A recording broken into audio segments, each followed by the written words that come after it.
Hi, ನಾನು Sangeetha. Welcome to Sangeetha's kitchen. Today ನಾನಿವತ್ತು ಮಾಡ್ತಿರೋ ರೆಸಿಪಿ ಬಂದುಬಿಟ್ಟು simple and tasty soft recipe. ಎಲ್ರಿಗೂ ತುಂಬಾ ಇಷ್ಟ ಆಗುವಂಥ ಸೂಪರ್ ರೆಸಿಪಿ. ಶುರು ಮಾಡೋಣ ಹೇಗೆ ಮಾಡೋದು ಅಂತ. ನೋಡಿ, ನಾನಿಲ್ಲಿ ಪನ್ನೀರನ್ನ ತೊಗೊಂಡಿದ್ದೀನಿ. ನಾನಿಲ್ಲಿ ಹಾಲಿನ ಪೌಡರ್ನ ಯೂಸ್ ಮಾಡಿಕೊಂಡು ಪನ್ನೀರ್ ಮಾಡಿದ್ದೀನಿ. ಆ ವಿಡಿಯೋ ನಿಮಗೆ ಬೇಕಂದರೆ ಬಯೋದಲ್ಲಿದೆ, ನೋಡ್ಕೋಬೋದು, ಚೆಕ್ ಮಾಡ್ಬೋದು. ನೀವು ಅಂಗಡಿಯಿಂದನೂ ಪನ್ನೀರ್ ತಂದು ಮಾಡ್ಕೋಬೋದು. ಈ ರೀತಿಯಾಗಿ ಮಾಡ್ಕೋಬೇಕು. ಮೊದಲಿಗೆ ಎಲ್ಲ ಚೆನ್ನಾಗಿ ಹಿಟ್ಟು ಥರ ಆಗಿರಬೇಕದು. ನೋಡಿ, ಇವಾಗ ಚೆನ್ನಾಗಿ ಎಲ್ಲ ನಾದ್ಕೊಂಡಿದ್ದೀವಿ. ಚೆನ್ನಾಗಿ ಎಲ್ಲ ಹಿಟ್ಟು ಥರ ಬಂದಿದೆ ನೋಡಿ. ಈ ರೌಂಡ್ ಶೇಪಲ್ಲಿ ಬರಬೇಕು. ಈ ರೀತಿ ಪುಡಿ ಪುಡಿ ಆಗಬಾರ್ದು. ಚೆನ್ನಾಗಿ ನೀಟಾಗಿ ಮಾಡ್ಕೋಬೇಕು.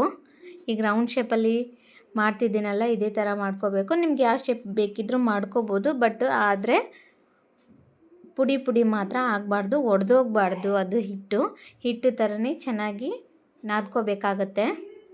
ನಾವು ಮೊದಲಿಗೆ ತೋರಿಸಿದ್ನಲ್ಲ, ಆ ರೀತಿಯಾಗಿ ನಾದ್ಕೋಬೇಕಾಗುತ್ತೆ. ನನ್ನ ಕೈಲಾಗಲಿಲ್ಲ ನಾದ್ಕೊಳ್ಳೋದಕ್ಕೆ, ಅದಕ್ಕೆ ನಮ್ಮ ಮನೆಯವರಿಂದ ನಾನು ಮಾಡಿಸಿದೆ. ನಾದ್ಕೊಂಡೆಲ್ಲ ಆದಮೇಲೆ ಇವಾಗ ರೌಂಡ್ ಶೇಪಲ್ಲಿ ನಾನು ಉಂಡೆ ಮಾಡಿಟ್ಕೊಳ್ತಿದ್ದೀನಿ.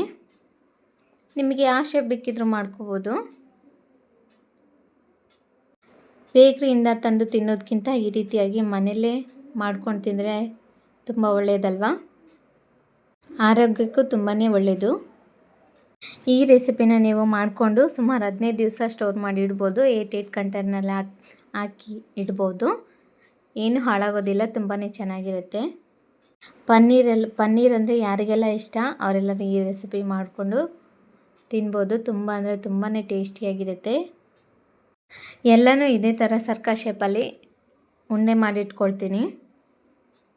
ನೋಡಿ, ಸುಮಾರು ಇಷ್ಟ ಆಗಿದೆ. ನೀವು ಹಾಲನ್ನ ತಂದುಬಿಟ್ಟು ಹಾಲನ್ನು ಒಡಿಸ್ಬಿಟ್ಟಾದರೂ ಮಾಡ್ಕೋಬೋದು. ಪನ್ನೀರ್ ಮಾಡಿಕೊಂಡು ರಸಗುಲ್ಲ ಮಾಡ್ಕೋಬೋದು. ನೆಕ್ಸ್ಟ್ ನಾನಿಲ್ಲಿ ನೋಡಿ 4 ಏಲಕ್ಕಿನ ತೊಗೊಂಡಿದ್ದೀನಿ. ಸಿಪ್ಪೆ ಬಿಡಿಸಿ ಜಜ್ಜಿ ಇಟ್ಕೊಳ್ತೀನಿ ಸೈಡಲ್ಲಿ.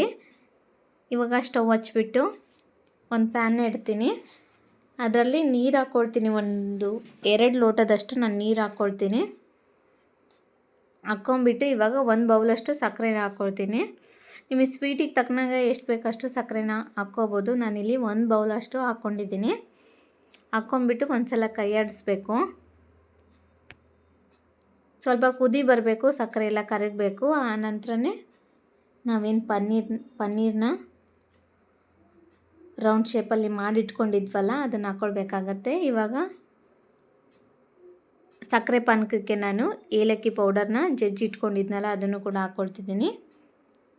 ಇವಾಗ ನೋಡಿ, ಚೆನ್ನಾಗಿ ಕುದಿ ಬಂದಿದೆ, ಸಕ್ಕರೆ ಎಲ್ಲ ಕರಗಿದೆ. ಇವಾಗ ನಾನು ಎಲ್ಲ ರಸಗುಲ್ಲನೂ ಹಾಕ್ಕೊಳ್ತಿದ್ದೀನಿ. ಹಾಕ್ಕೊಂಬಿಟ್ಟು ಏನಿಲ್ಲ ಅಂದರೂ ಮಿನಿಮಮ್ ಒಂದು 10 ಮಿನಿಟ್ಸ್ ಆದ್ರೂ ಚೆನ್ನಾಗಿ ಬೇಯಿಸ್ಕೊಳ್ಬೇಕು. ಸಕ್ಕರೆ ಪಾನಕದಲ್ಲಿ ಮುಚ್ಚಿಡಬೇಕು. ಮುಚ್ಚಿಟ್ಬಿಟ್ಟು ಒಂದು 10 ಮಿನಿಟ್ಸ್ ಚೆನ್ನಾಗಿ ಬೇಯಿಸ್ಕೊಳ್ಬೇಕು. ಅದು ಉಬ್ಬಿ ಬರುತ್ತೆ, ಚೆನ್ನಾಗಿ ಸ್ವೀಟ್ ಅಂಶ ಎಲ್ಲ ಹೀರ್ಕೊಳ್ಳುತ್ತೆ. ಅದನ್ನು ನೋಡಿ ಎಷ್ಟು ಚೆನ್ನಾಗಿ ಬಂದಿದೆ, ಎಲ್ಲ ಉಬ್ಬಿದೆ. ಈ ರೀತಿ ಆಗಿ ಬರಬೇಕು. ನೋಡ್ತಾ ಇದ್ದೀರಲ್ವ ನೀವೇ. ಮೀಡಿಯಮ್ ಫ್ಲೇಮಲ್ಲಿ ಇಟ್ಕೊಂಡು ಇದನ್ನು 10 ಮಿನಿಟ್ಸ್ ಬೇಯಿಸ್ಕೊಳ್ಬೇಕಾಗತ್ತೆ. ಇವಾಗ ಆಗಿದೆ ಇದು. ನಾವೇನು ಹಾಕ್ಕೊಂಡಿದ್ವಲ್ಲ ಅದಕ್ಕೂ ಡಬಲ್ ಆಗಿದೆ ನೋಡಿ, ಡಬಲ್ ಸೈಜಲ್ಲಿ ಬರುತ್ತೆ. ಇವಾಗ ಆಗಿದೆ ಇದು. ಇದನ್ನು ನೀವು ಬೇಕಿದ್ದು ತಣ್ಣಗಾಗಕ್ಕೆ ಬಿಡಬೇಕು. ಇದನ್ನು ಇವಾಗ ತಣ್ಣಗಾದ ನಂತರ ನೀವು ಒಂದು 8 ಕಂಟೈನರಲ್ಲೇ ಹಾಕ್ಕೊಂಬಿಟ್ಟು ಫ್ರಿಜ್ ಇದ್ದರೆ ಫ್ರಿಜ್ಜಲ್ಲಿ ಬೇಕಾದರೂ ಒಂದು 20 ದಿವಸ ಬೇಕಾದರೂ ಇಟ್ಕೋಬೋದು. ಇಲ್ವಾ ಹೊರಗಡೆ ಇಟ್ಕೊಳ್ತೀವಂದರೆ ಒಂದು ವಾರ 15 ದಿವಸ ಬೇಕಾದರೂ ಇಟ್ಕೊಳ್ಬೋದು. ಇವಾಗ ನಾನು ಬೌಲಲ್ಲಿ ಹಾಕ್ಕೊಳ್ತಿದ್ದೀನಿ. ತುಂಬಾ ಚೆನ್ನಾಗಿ ಬಂದಿದೆ. ನಿಮ್ಗೆ ಈ ವಿಡಿಯೋ ಇಷ್ಟ ಆದರೆ ಟ್ರೈ ಮಾಡೋದನ್ನು ಮಾತ್ರ ಮರಿಬೇಡಿ. ಹಾಗೆ ಒಂದು ಲೈಕು ಮಾಡಿ, ನಿಮ್ಮ ಫ್ಯಾಮಿಲಿ ಫ್ರೆಂಡ್ಸ್ ಮೆಂಬರ್ಸ್ಗೆಲ್ಲ ಶೇರ್ ಮಾಡಿ. ನನ್ನ ವಿಡಿಯೋನ ಹೊಸ್ದಾಗಿ ನೋಡ್ತಿದ್ರೆ ದಯವಿಟ್ಟು ಸಬ್ಸ್ಕ್ರೈಬ್ ಮಾಡೋದನ್ನು ಮರಿಬೇಡಿ. ಹಾಗೆ ಪಕ್ಕದಲ್ಲಿರುವ ಬೆಲ್ ಐಕನ್ನು ಕ್ಲಿಕ್ ಮಾಡಿ. ನಿಮ್ಮೆಲ್ಲರೂ ಸಪೋರ್ಟ್ ನನಗೆ ತುಂಬಾ ಇಂಪಾರ್ಟೆಂಟ್. ದಯವಿಟ್ಟು ಸಪೋರ್ಟ್ ಮಾಡಿ.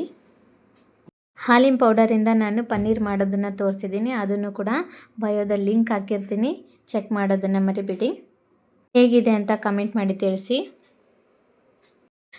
ತುಂಬ ಕ್ವಿಕ್ಕಾಗಿ 5 ಮಿನಿಟ್ಸಲ್ಲೇ ಮಾಡ್ಕೋಬೋದಲ್ವ, ನೀವು ನೋಡಿದ್ರಲ್ವ. ಮಕ್ಕಳಿಗೆ ಬೇಕ್ರಿಯಿಂದ ಅಂಗಡಿಯಿಂದ ತಂದುಕೊಡೋದ್ಕಿಂತ ಈ ರೀತಿಯಾಗಿ ಮನೇಲೇ ಹೆಲ್ದಿಯಾಗಿ ಮಾಡಿಕೊಡಿ, ತುಂಬಾ ಚೆನ್ನಾಗಿರುತ್ತೆ. ಹಾಲಿನ ಪೌಡರ್ ಯೂಸ್ ಮಾಡದೇ ಇರೋರು ಈ ರೀತಿಯಾಗಿ ಹಾಲಿನ ಪೌಡರಿಂದ ಪನ್ನೀರ್ ಮಾಡಿಬಿಟ್ಟು ರಸಗುಲ್ಲ ಮಾಡಿ, ತುಂಬಾ ಚೆನ್ನಾಗಿರುತ್ತೆ. ಯಾರ್ಯಾರಿಗೆಲ್ಲ ಸ್ವೀಟ್ ಅಂದರೆ ಇಷ್ಟ ಅವ್ರಿಗೆಲ್ಲ ಈ ವಿಡಿಯೋನ ಶೇರ್ ಮಾಡಿ. ಈ ವಿಡಿಯೋ ನೋಡಿದ್ದಕ್ಕಾಗಿ thank you so much. Next ವಿಡಿಯೋದಲ್ಲಿ ಸಿಗೋಣ. ನಾನು ನಿಮ್ಮ ಮನೆ ಮಗಳು ಸಂಗೀತಾ ನಟರಾಜ್.